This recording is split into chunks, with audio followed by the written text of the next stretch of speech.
Welcome to another edition of the Here We Go podcast. I am your host, Trent Ging, and today I'm going to be talking about the recap from the Bengals game. First and foremost, it's Victory Monday, right? So that's a great thing we can start out with. You have to love the fact that in this game, they didn't actually take their time and come out slow and just try to start running the football. I think the interception for a touchdown kind of dictated the way this game was going to go because, quite honestly, the Bengals get on the board real quick, so we had to do a lot of the same things. So we had to actually fight fire with fire in this thing, and we had to bring an offense that was going to put some points on the board. You knew Cincinnati was going to put points on the board, so there was no doubt we were going to have to follow suit. And I like the fact that we actually came out and felt confident about doing that. The Cincinnati Bengals defense has been suspect all year, to say the least. I think they may have set an NFL record for the most games lost while scoring like 33 or 38 points a game, maybe both.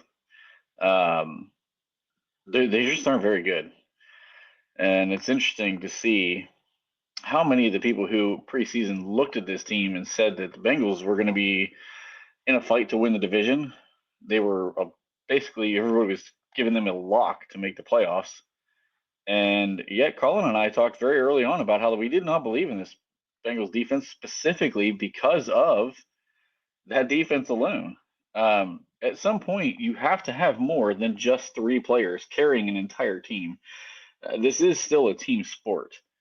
So asking Joe Burrow, Jamar Chase, and T. Higgins to carry the entire load for an NFL franchise to me is just absolutely crazy. One of the things that they did much better than I think we all expected them to do in this game was run the ball.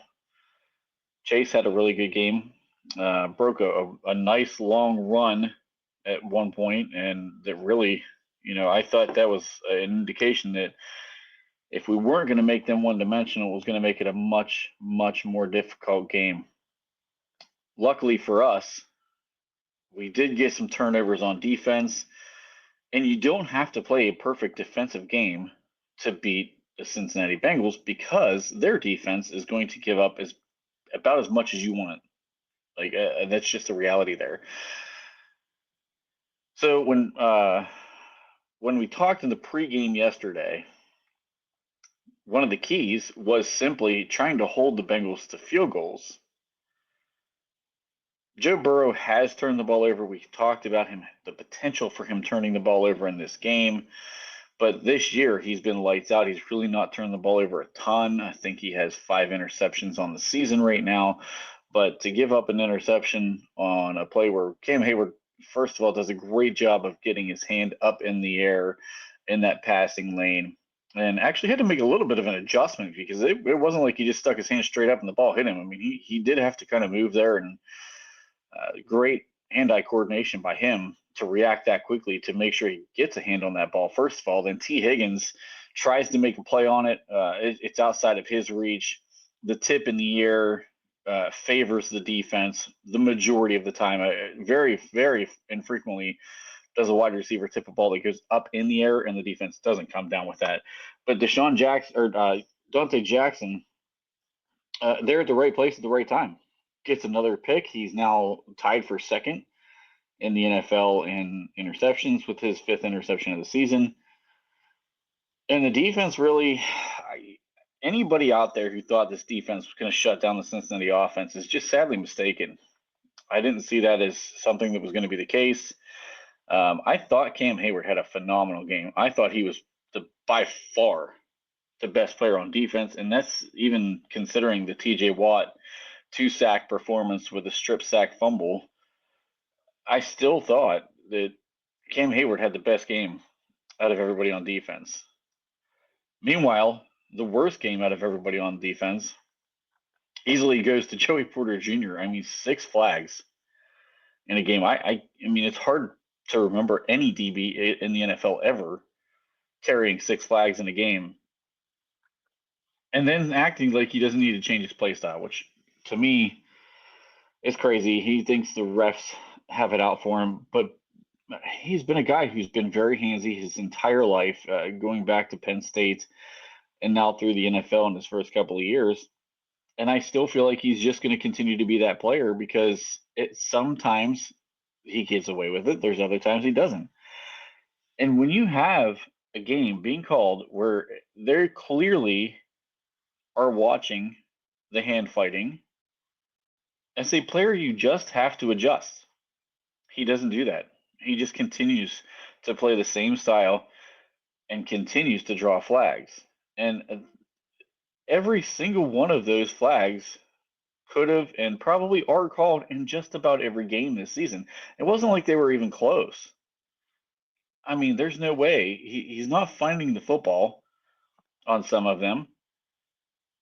The Higgins in the end zone, it was two penalties on the same play. He's holding off the line of scrimmage as he's getting beat, and then he's got his arms wrapped completely around Higgins as the ball's coming to him in the air. I mean, he's got to clean some of that up. And at some point, I don't know if it's just a fact that maybe he's not trusting his technique right now. He's playing overly aggressive and he thinks he's going to get away with it because they did get away with some of that stuff more in the Big Ten. That's just how the officiating is called in the Big Ten.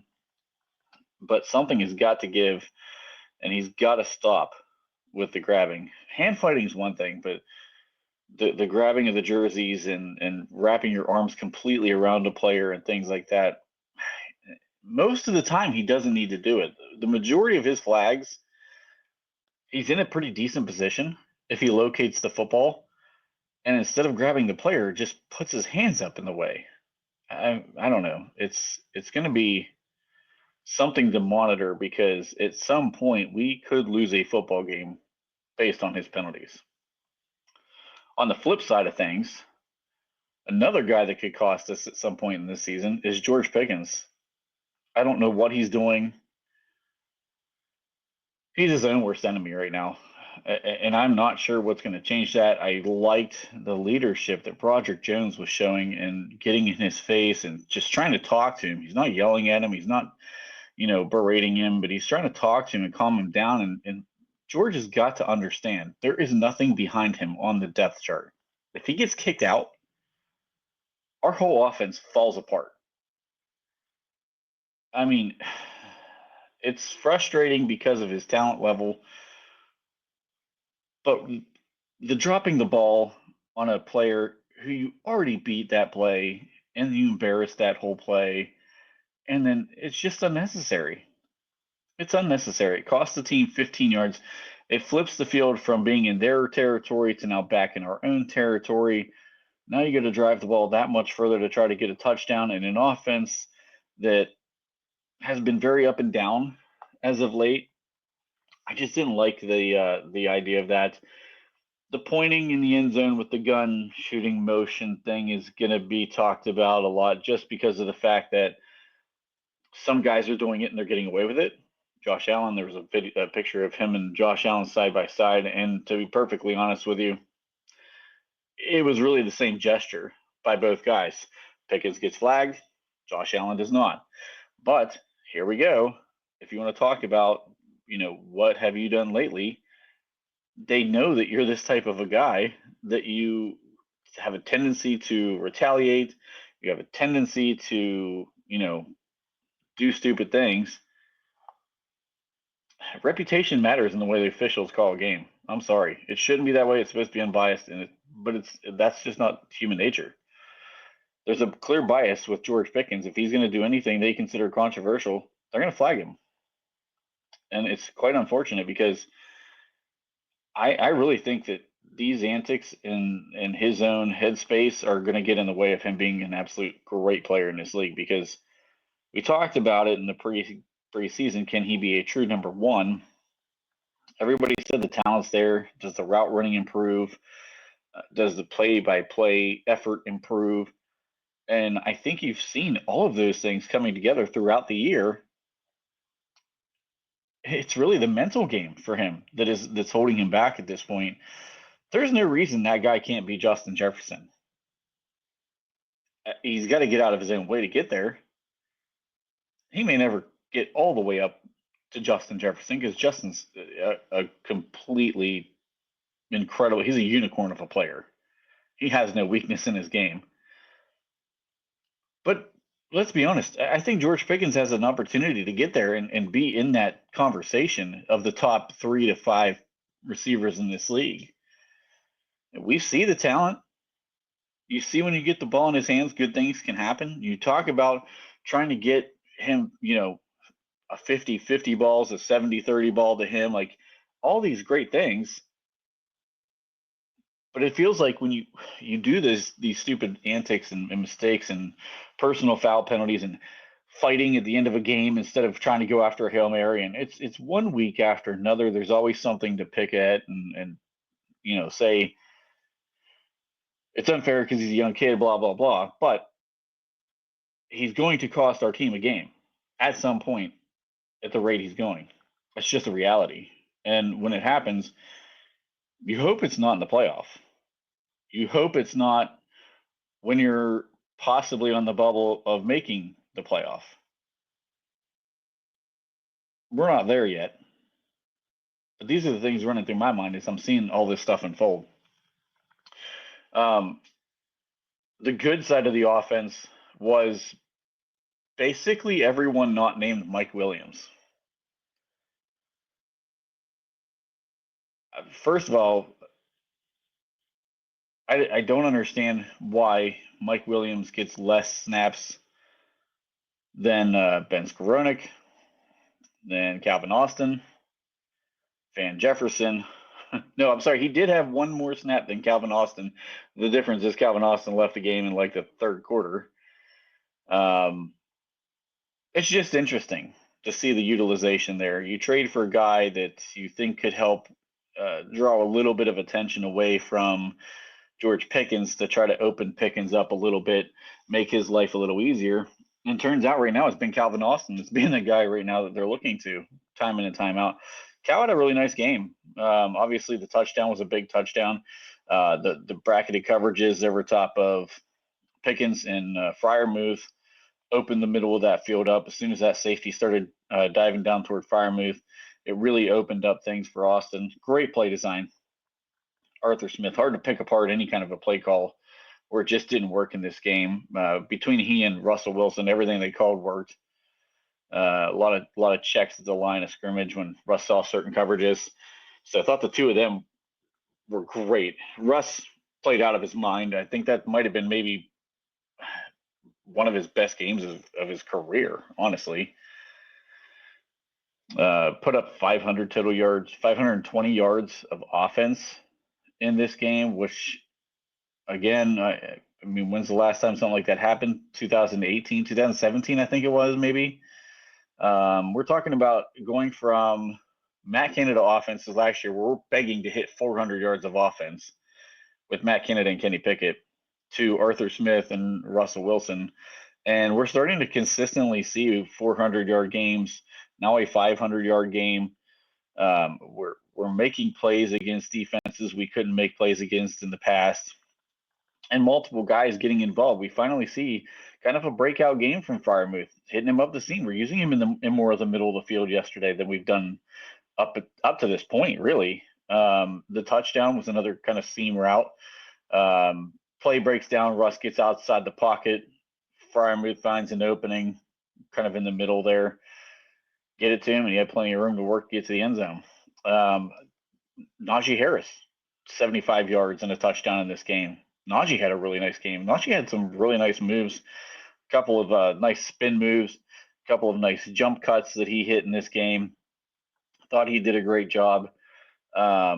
We saw another Darnell Washington catch, and man, when that dude gets moving forward, it just cracks me up because just nobody wants any business in making that tackle. It's so much fun to watch him out in the open field.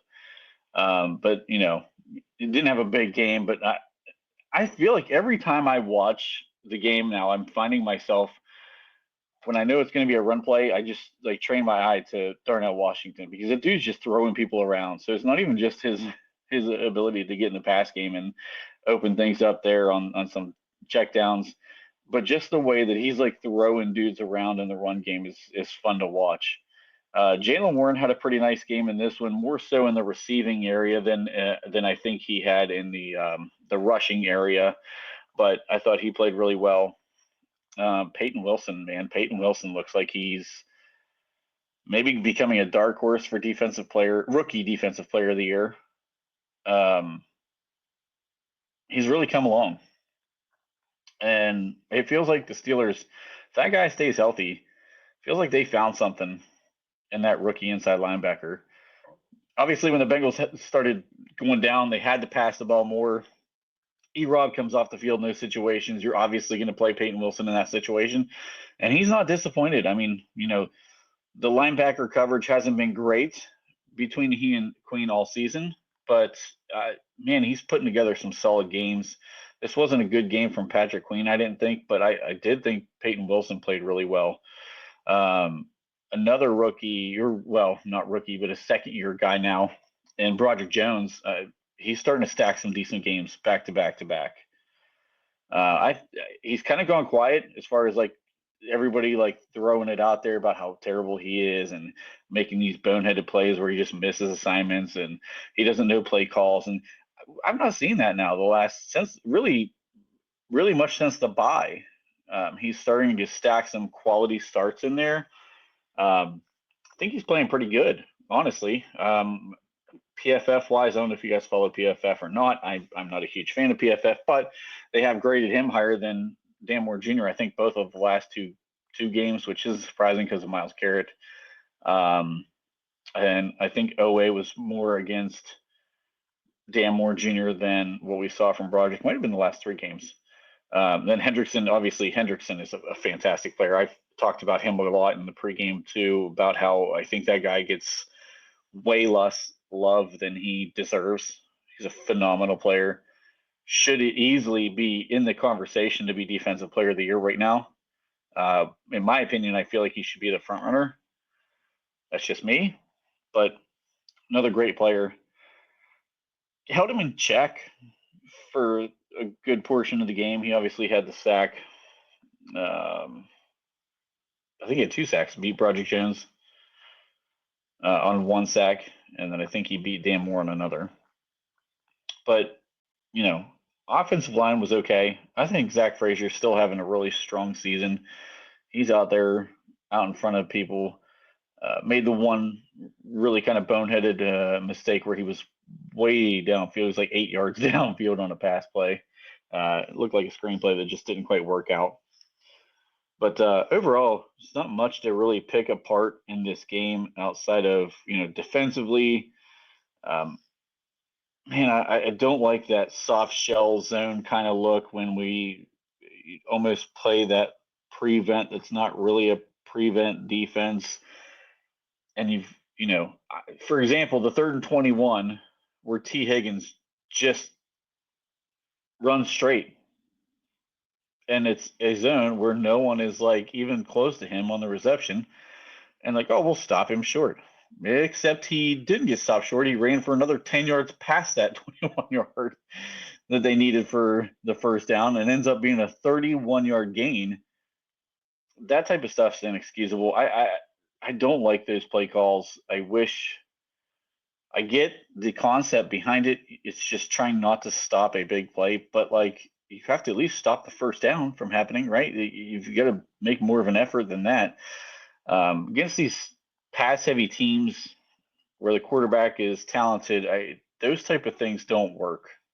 That's the games we really struggle with. I think we saw a lot of that from Josh Allen last year in the playoff. And honestly, that type of thing does need cleaned up if we're going to do some better things moving forward.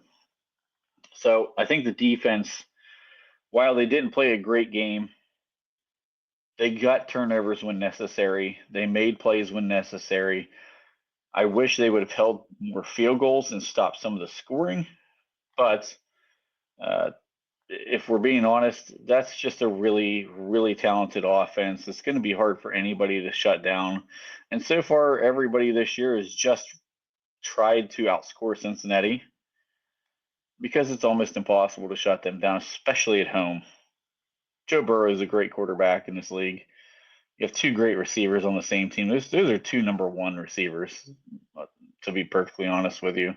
T. Higgins is going to get the bag in the offseason. Everybody knows that. I can't see them tagging them. But far as the Steelers' outlook, you're now 9-3. You got 2 games up on Baltimore in the division as they lose to the Eagles. We're coming down to some really, really tough games in the schedule. A revenge game this week against Cleveland at home.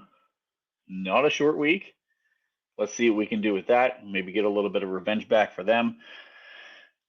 Then you're coming into this real gauntlet, with Philly, Kansas City, Baltimore, all kind of hitting back to back to back in a 10-day window.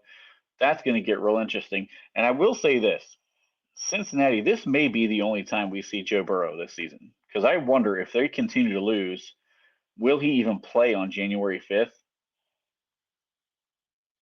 If I'm the franchise and you're out of it, I would consider sitting him and just not, this is an injury, whether you want to call him injury prone or just happenstance, he's been hurt quite a bit.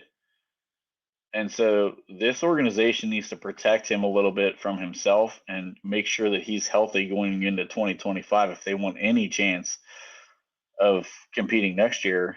And they're going to have to really reload that defense. It's weird because they have some decent pieces, but they just can't put it together. So overall, great team win. I think Russ Wilson, this was the best game we've seen from Russell Wilson by far. Still can't believe that the Bengals dove in on the fake handoff by Justin Fields, and he runs easily for the first down at the end of the game there to get the kneel down. But entertaining game, no matter how you slice it. So thought it was a great win. Good to be up in the division. We're getting late into the season where it's like, it's real. I mean, if you want to talk about winning the division, people are talking about, when we get to the playoffs instead of if we make the playoffs. And people are talking about, we're still going to get beat and this and that. I don't want to overreact to this game the same way that I said not to overreact to the Cleveland game, because I really think that these are the two extremes of our offense right now. Played terrible at times in Cleveland and gave them too many opportunities to hang around and win that game. Russ, I thought, that was another good game by him in that snow globe. But you have 2 games now where Russ is really, really kind of coming on. Just very encouraging when you're coming into the teeth of the schedule. We need him to play his best football. Need the defense to continue to be opportunistic. Want to see them start shutting some teams down and holding them to field goals, kind of back into form, what we've seen from the rest of the season. So I'm going to give a little bit of leeway on the defense from this one, just because of the fact that Cincinnati's offense is so lethal. And honestly, one of the touchdowns came late, kind of in garbage time, when we're really just in a prevent defense trying to make them milk clock. The Jamar Chase catch and run was way too much. So I didn't like that. But, again, Chase and Higgins, neither guy had 100 yards. And when there was, I think, 5 minutes remaining in the game, it was 68 yards for Higgins and 30 yards for Jamar Chase. They get some garbage time yardage and make their stats look a little bit better. But for the most part, you held that team down, held those 2 guys down more specifically. And if Joey Porter Jr. doesn't keep giving them every bit of, 4 accepted penalties, the defense may have looked a little bit better on paper than what they turn out to look like. So encouraging win. We're going to be on to Cleveland.